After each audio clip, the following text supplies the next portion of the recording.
Hi, my name is Coach Amber, and welcome to the Meet RX Success Story podcast. Today we have a special guest with us, Cynthia. Hi, Cynthia. Aloha. I love it. She's coming from Hawaii, so I'm so jealous, Maui, and that she has this beautiful background. But anyway, well, you see my background. But anyway, so tell us, what was your life like prior to starting eating more meat-based diet?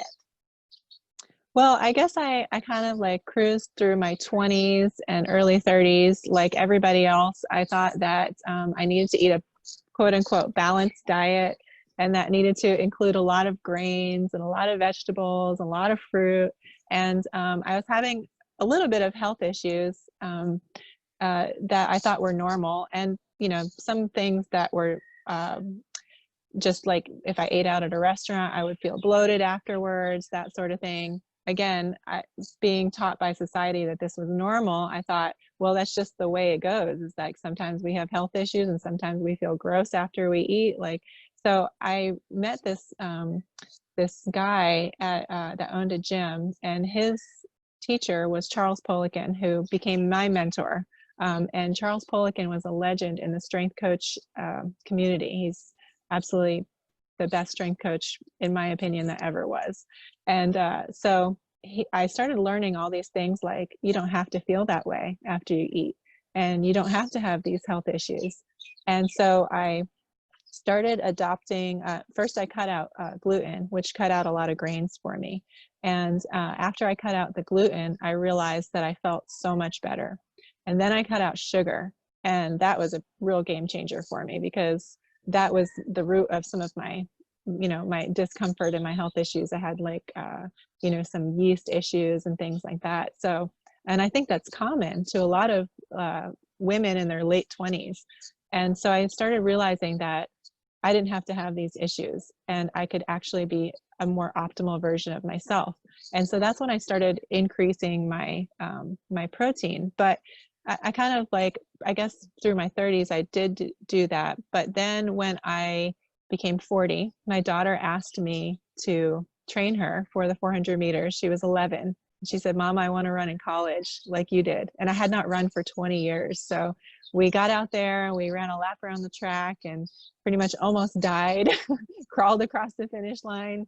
That was our starting point, and that was about 4 years ago. And so when I wanted to become, I decided at that point, if I'm going to do this, I want to go to the top of the world. I want to become a world champion. So I reached out to Charles himself, and I started studying with him.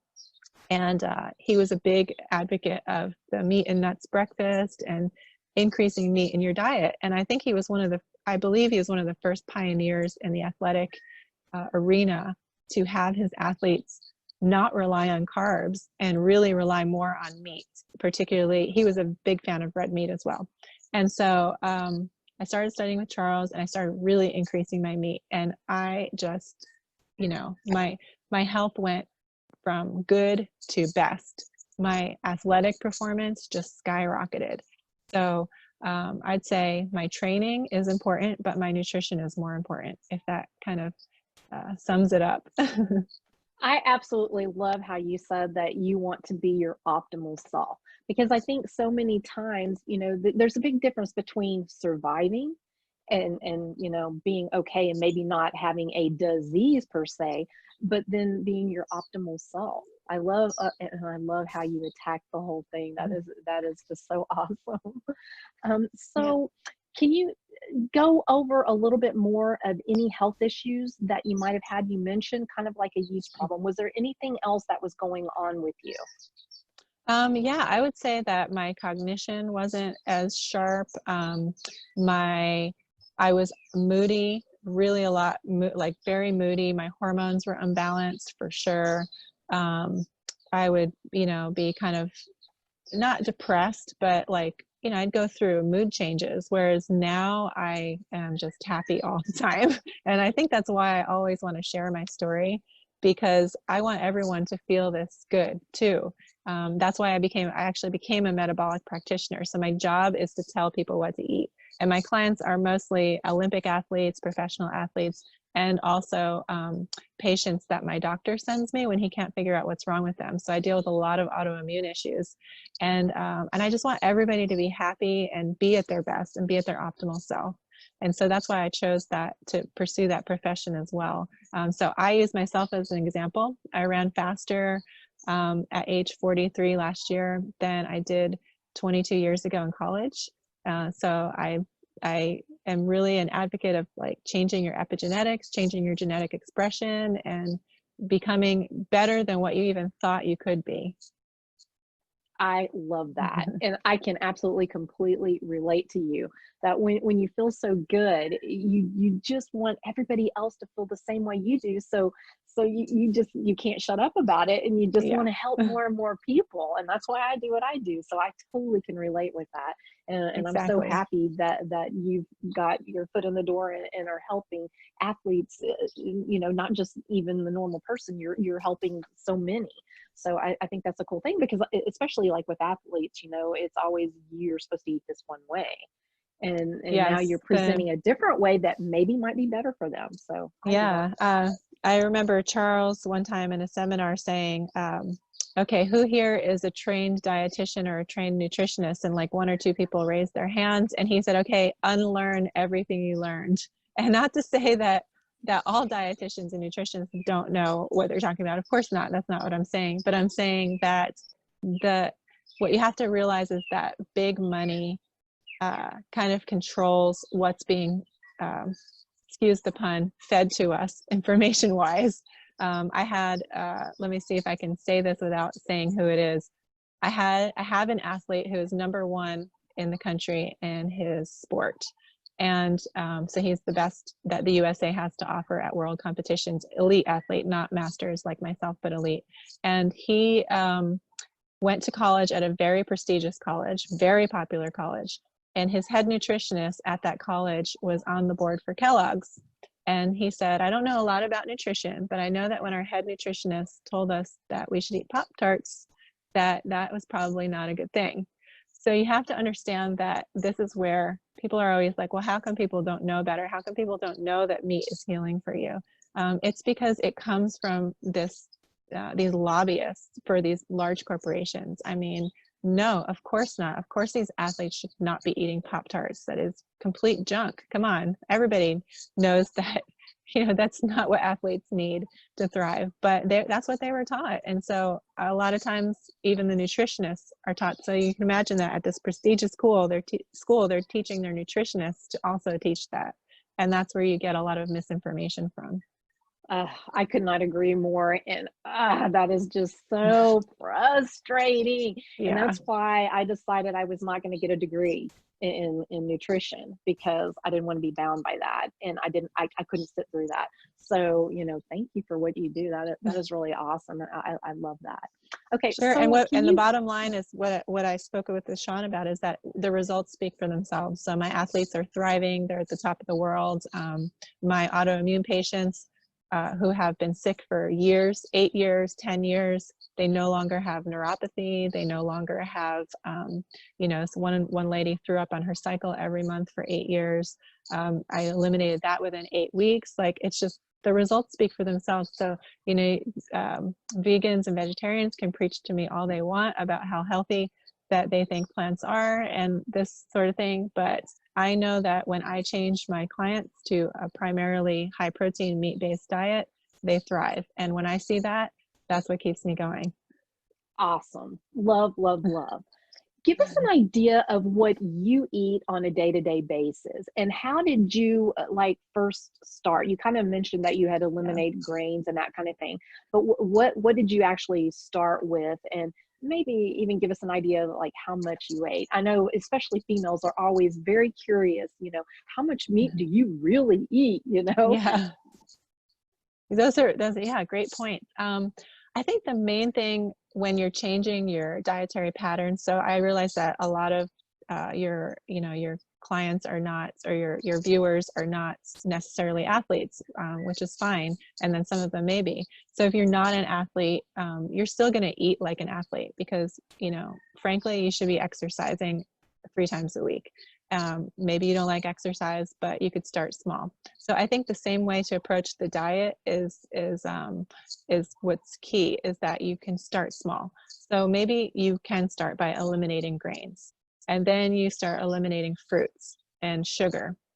So you don't have to just jump all in, I think, to a meat, carnivore or meat-based diet right away.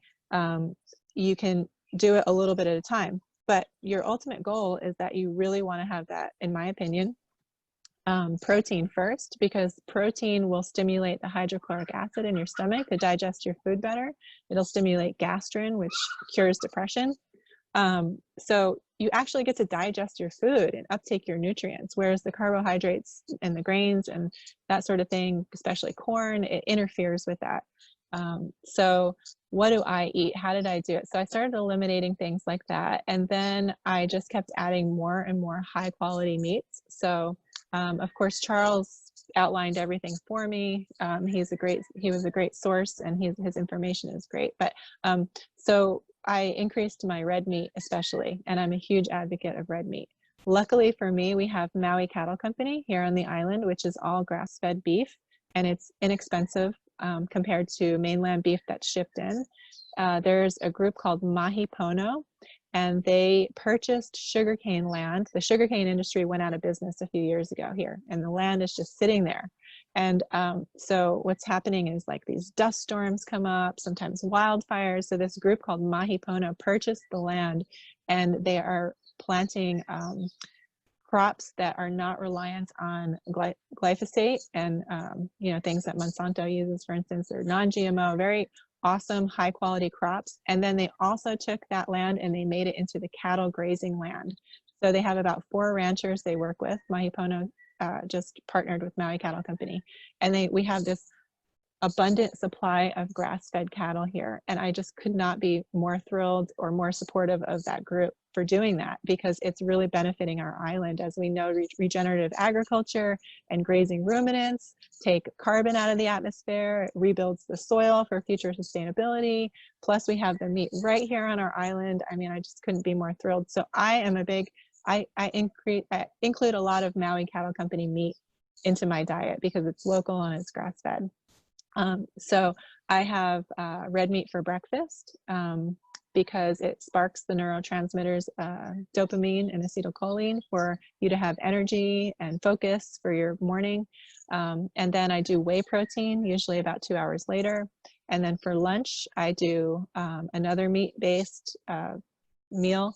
And then I do another, usually a beef protein shake. I'm sponsored by a company called ATP Labs out of Canada. They have really high quality supplements. And so I do their Supreme Beef Protein, which tastes kind of like chocolate marshmallows. It's a hydrolyzed beef protein. And so I do that at about 3 o'clock. And then I have another meat-based dinner. And then I have a snack afterwards. So I probably eat at least 6 times a day. And I am 148 pounds. A lot of people ask me, okay, how much protein are you eating? For me, I usually advise my clients to eat at least or over their body weight in protein in order to increase that protein enough to increase your stomach acid to digest everything properly. And so I eat, let's see, I'm 148 and I eat between 200 and 230 grams of protein per day. Wow. And I'm 12% body fat. I just was scanned. My visceral fat level is 3. The practitioner told me that 10 is average, 5 is outstanding, and I'm a 3. So as you can see, that high protein, high fat diet is not making me fat, quite the opposite. So regardless of my training, I'm through the high protein and the carnitine that comes through red meat, I'm able to, carnitine it helps you transport fat from your cells. So it helps you, when you're combining it with high fat, really train that pathway to burn fat. So if you're just starting out, it's very important to have red meat and high fats, great fats that come with the red meat, in fact, because that will train your body to use the fat for fuel. And when you eliminate fat, you eliminate toxins, because that's where we store our toxins. So if you have air fresheners, I always have my clients get rid of anything fragrant, but if you're ingesting any kind of environmental pollutants, which we all do no matter where we are, it's just the nature of our industrial society, that gets stored in your fat cells. And so by eliminating that body fat, you're eliminating so many toxins. And I think that's one of the biggest ways that carnivore diets can be successful. That's awesome. I love that. That's such a great perspective to look at it that way. Do you always do a carnivore diet? And also, do you include like dairy and eggs or any of that that's kind of comfort, you know, people kind of like are fighting over? And also coffee. Yeah. I'm curious about that. Sure. I cycle carnivore myself. So again, I think it doesn't have to be black and white. It's just my opinion. I think that you can do carnivore however you feel comfortable with, as long as you are increasing your protein quite a bit. So I cycle carnivore mostly in the winter months. I just naturally feel this draw towards my ancestors and how they lived. I'm part Native American, a big portion Native American. And so I feel that in the summer we had you know, berries and nuts and things like that, and in the winter maybe we still had some nuts left over because we could preserve them, but we really relied on meat and the fat from the meat to get us through the winter. And so in the winter months I cycle carnivore more. In fact, my birthday is in February, and my husband always makes me a cake made out of salmon, so there's no sugar involved. I always have a major championship meet right after my birthday, an indoor championship, so there's no way I'm eating sugar. And in fact, I always tell my clients, you don't deserve a sugary birthday cake, you deserve a cake made of salmon, because it's better for you. So but yeah, so he goes fishing in Alaska every year and fills our freezer, so I eat salmon with he makes like a cake out of it, and then he puts goat cheese for the frosting. I think there's a picture of it on my Instagram. But anyway, that being said, mostly carnivore in the winter. I do incorporate more berries. I generally don't eat a lot of fruit at all. The only fruits I eat are berries and occasionally apples. And I'm a huge advocate of not eating bananas. I'm very anti-banana. It's a long story, but I generally don't eat any other fruits, and I eat leafy vegetables during the summer as well sometimes, but mostly cooked greens if I do eat greens. So still very limited, definitely no sugar. I keep the sugar to a minimum, mostly just from the berries and that sort of thing. But I am eating meat-centric meals at every meal. That's great. That's great. A salmon cake. Yeah. Now that's something completely different. My birthday's coming up in 2 weeks, and I can't imagine a salmon cake, but I definitely will be eating a sugary like, cake for sure. If you kind of make like a salmon burger type thing, but you just put it in the cake pan, and then you stack it like a cake, and then he made rosettes made of goat cheese. So that was really cool. That is the cutest thing. Yeah, oh, it's great. He spoils me. But oh my gosh, and how much better do I feel after that than eating a sugary birthday cake, right? The other thing is a lot of sugar leads to tendon problems and things like that. And so I forgot to say this in my interview with Sean, but I haven't been injured. At my age, a lot of masters athletes are getting injured, and I don't get injured because the meat is a very protective diet as far as athletic injury. Like if you want to heal your muscles properly and not get injured, then meat is the way to go for sure. And eliminating sugar basically helps your tendons. I wrote a big article about that. But you asked about dairy and eggs too. So I generally don't eat dairy. I find it, for me personally, to be inflammatory, although sometimes I'll indulge in some heavy cream. I do eat pasture-raised butter quite a bit, like, I mean, all day long. So my fat requirement is very high. Not as high as my protein, of course, but still about 70 grams to 100 grams of fat per day. So I eat a lot of grass-fed butter. But as far as the rest of the dairy, I don't drink milk or anything like that. I am very anti-yogurt, and for various reasons. And let's see, eggs I eat maybe once or twice a month because I just don't enjoy them that much, although I think they're great. They're a great source of choline, a great source of protein. Not as good as a source of protein as the red meat, but still a great source. I think that a lot of people become inflamed from eggs if they eat too many. And so what I have my clients do is have them maybe every third or fourth day and not as a breakfast meal. Awesome. So the biggest hot topic, coffee. Oh, yes. I do drink coffee. I very much enjoy coffee, but okay, let's talk about that. So, all right. So if you're going strict carnivore and you don't want to have coffee or you don't need coffee, then don't drink the coffee. But if you enjoy coffee, then it's important to have coffee after you eat because the polyphenols and the phytic acid will attach to nutrients that you need to uptake. And so what you need to do is I have my clients start their day with a glass of water, usually room temperature with sea salt, Hawaiian sea salt, and a squeeze of lime. So that is one exception I do make that I think is sometimes important, is to have that vitamin C and that citrus from the lime. It's very low sugar fruit, right? So I do the lime water with the Hawaiian sea salt, and it kind of gives your stomach a flush and prepares you for digestion. Then the meat breakfast, or the meat and nuts breakfast. And after that, maybe about 20-30 minutes, they have their coffee. So if you do drink coffee, do not drink coffee first thing in the morning. As soon as you wake up, it will interfere with your HCl digestive production. It'll interfere with uptaking the nutrients from your food. But as far as coffee goes, I only drink organic coffee. I only drink percolated coffee. It's unfiltered, and you get more of the minerals from actually the good parts of the coffee, and you do get some of the oils from the coffee that way. There's a study out of, I believe, Sweden, where a man said, unfiltered coffee is related to high cholesterol and heart disease.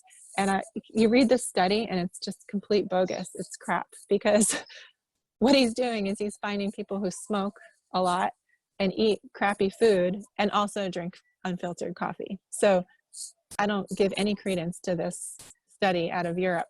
In fact, the antioxidants and the great things that come from coffee are higher in percolated or unfiltered coffee. So percolated, it keeps pulling it back and forth, so you get a little bit more of the minerals. So I do percolated organic coffee after my breakfast. Personally. Very, very interesting. I had never Yeah. heard the absorption thing. I've Oh, heard, yeah. like to get the full benefits, you should wait at least an hour and a half after you wake up, because your body needs to, you don't want to fight the cortisol that's, kind of helping you wake up and that Right. kind of thing. And so to get the most benefit, I heard that, but I've never heard what you were talking about. So that is very interesting. Oh, Very yeah. cool. And, it's not just coffee, it's anything that has that phytic acid, which is why carnivore works for so many people. For one thing, you're possibly ingesting so many toxins from plants in general, cadmium, heavy metals, like just all kinds of toxins, that arsenic that they're producing as a defense mechanism. Okay, so you need the antioxidants from those plants to fight those those toxins. But the same thing, anything that has those phytates, grains in particular. I mean, grains are horrible with the phytate. Beans, legumes, they attach to all that wonderful zinc and iron and all those essential nutrients that you need, and then you can't absorb them into your bloodstream. So I think that's another reason why people thrive so well on carnivores, because they don't have all that interference, as well as the gut bacteria changes. So for the better, despite what some people Absolutely. I talk about. 100% agree with you there. That is so cool. Yeah. Thank you for that. That's very Yeah, interesting. sure. Okay, so you kind of went over some about how different you feel when you are meat based and in your athletics and stuff. But if you could pick the most important thing that has changed for you for the better, what would it be? Oh gosh, that's got to be the health and happiness of my family, because that's what we all strive for, is for ourselves to live our, be our optimal best and live a quality of life for the longevity. And so we don't want longevity without quality, right? So we want longevity with quality of life. So for ourselves and for our family. And I have 3 kids. My daughter is 15. My youngest is just turned 6, and my other one is just turned 7. And they're just hammers. They're happy. They're healthy. They thrive academically. They thrive athletically. They're generally just happy kids. And I really believe that is because we do eat high protein meat based. So I want that for everyone. I want that health and happiness. So besides, hey, being a world champion is great. Getting a gold medal is great. But I tell people, when my clients text me and say, you've changed my life, I've never felt better in my life, that to me is worth 10 gold medals, more, like way more than a gold medal. So that's why I do what I do. And that's why I speak out about the importance of incorporating red meat into your diet. Best answer ever. You gave me goosebumps. I Aw. love that. I just could not relate to you more. That is amazing. Thank you for sharing that. And Yeah, thank you so sure. much for coming on and talking about your success with a meat-based diet. I think it's so important for people to hear these stories. So again, it's been a pleasure, and good luck in everything that you're going to be doing. I kind of missed the interview, so I didn't get to hear everything that's upcoming, but I'm sure it's some pretty amazing things. So good luck. Yes. I'm sure you're Thank going you. to kill it, and can't wait to Thank hear you. about it. All So right. thank you Thank you very so much. much for letting me share my story. Absolutely. Bye, Cynthia. Okay. Bye-bye. Aloha.